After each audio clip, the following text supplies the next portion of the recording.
Hello, I'm Willow and this is Wish Upon a Willow, and I was literally about to go record my video for tonight's Glitch in the Matrix activation, but this wanted to come through first, and so this is going to be my Hack the Matrix, one of my Hack the Matrix videos here. So, hi. I'm going to give you some tips. I also have a blog post, which I will be posting very soon. About it's over the same subject. It's just written out, probably more details. I mean, if you have read my work and listened to my videos, you can probably tell that I have an easier time forming my thoughts when I write than when I speak out loud. Maybe that won't always be the case, but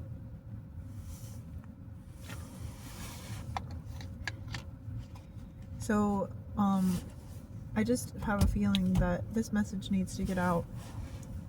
And not everybody's going to read my blog. Some people will just click on 111 on the timer. Yeah.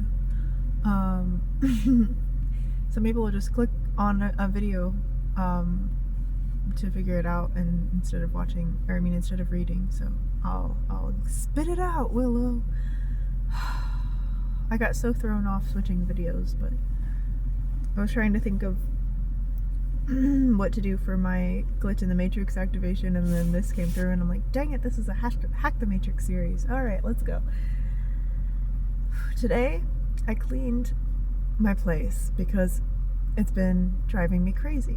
And it's my day off, and I was literally just gonna lay in bed all day and work on stuff and probably watch TV.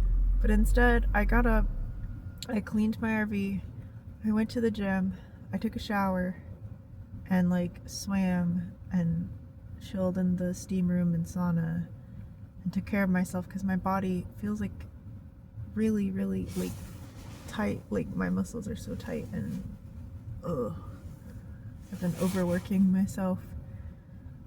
So while I was cleaning though, I had a bit of an epiphany about how my living condition was mirroring my inner world. And I have all of these manifestations that are wanting to come in. I can literally feel the energy, like I just need to pull, like, and I'm seeing like pulling like a plug off of like something and then water gushing out. Like I just need to uncork a bottle or something, and then the manifestations will flow. And that's what it felt like. And this helps you be able to manage your space so much better if you think about it like this. But also, this is actually like all of that stuff that's just sitting around represents parts of you that you no longer resonate with, represents like something a friend bought you and you just kept it because you felt guilty and you needed to hold on to it because somebody gave it to you, but you don't actually like it and it's just sitting around. Or something of your exes that got left at your house that you like it, but then you don't like the energy that it gives off, and every time you see it, it reminds you of them, and you just haven't thrown it out. And I'm not calling you out, I'm calling myself out. Jeez. Oh. Or whatever. Like every item has a story to it, and not all of those stories resonate with you any longer. And then having the trash and the dust and the ick, just the energy accumulate in there, and not doing something about it, it reflects back in your world, not just in the physical aspect of the trash and clutter, but also energetically. So the fastest way to have some sort of breakthrough is to clean your house, clean out your closet, get rid of stuff that bothers you, that has energy that no longer serves you, stuff like that.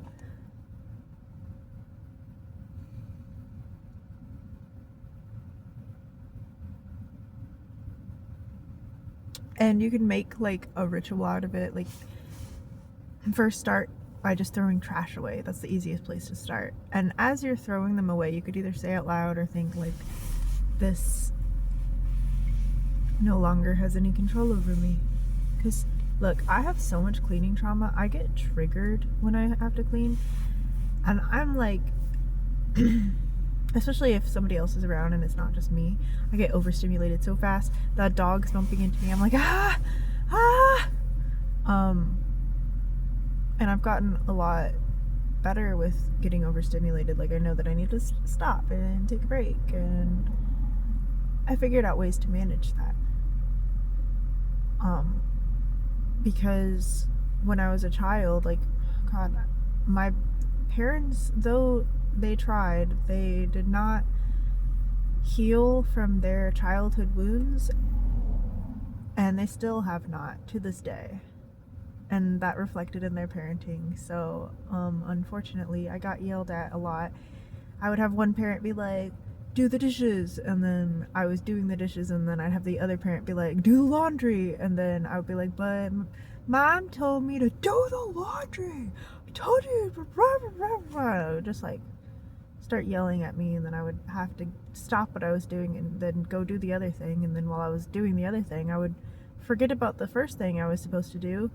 And this became such a like cycle that I just started hiding in my room and not wanting to do chores, and then I got called lazy, and then my room got really messy. Like, I remember being like a little child and I was so excited to organize and clean my room. Like, I loved cleaning it.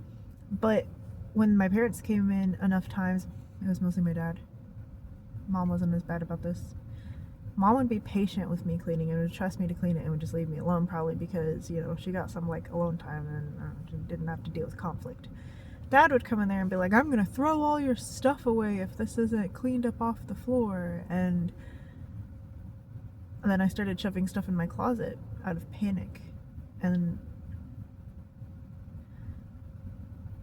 then at one point when I was a teenager, I got really rebellious and just started purposefully leaving my room messy. Like, just stuff everywhere. And just not going through it and distracting myself by disassociating and playing video games.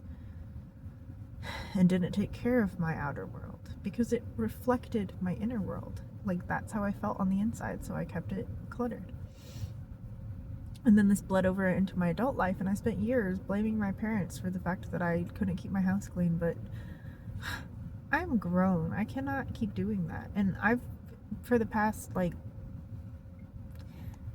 I don't know, since 2023, I've been heavily working on trying to get over all this cleaning trauma. And I have gotten rid of, I don't know what percentage of my belongings, but I want to say about 90% of my belongings. And this year has been a big year for me organizing.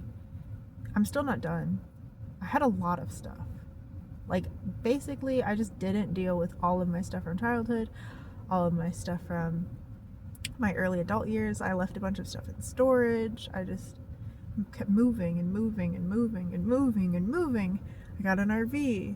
I got a different RV and, like, never fully went through everything as I was transitioning from one place to another. And then I've gotten so much judgment from so many people, and then that just paralyzed me. And then people have tried to help me, but then judge me. And then I'm not like saying all of this to blame them. It's just that I've gone through so much with it that it's been hard to get through it. But I'm at a point where I'm doing a lot better, even though it seems as much as I clean, it just piles up again. But today, it felt different. Today, I approached it like I was doing a freaking spell to clear out old code to erase what no longer served, but it felt so powerful. And then I got really emotional because this is a lot of heavy stuff that I was processing. So I got super emotional, very angry, very sad, and then I took care of myself afterwards at the gym, and that was what I needed. So all of this to say, as you're going through this process, if you have, any kind of trauma, it's going to, as you're clearing things out, it's going to come to the surface. And we can avoid these piles because they're avoiding dealing with parts of our psyche. But it's okay. Just make sure you're gentle on yourself. Make sure you drink water. Remember to eat. Take breaks. Do a little at a time. And I believe in you. You got this. If you're interested in reading the blog that goes with this, I will put it in the 1111A description box whenever that is posted. And I love you. And if you like the vibe, please subscribe. Come and grow with me. I'm growing every day. I'm not the same person I was 2 hours ago. I am constantly evolving, and if you want to constantly evolve with me, well, stick around. And remember, where there's a will, oh, there's a way. And I would love to hear from you in the comment section. If you would be interested in leaving me a little comment. Okay, bye-bye now. I will see you later. I'm gonna go record my other video.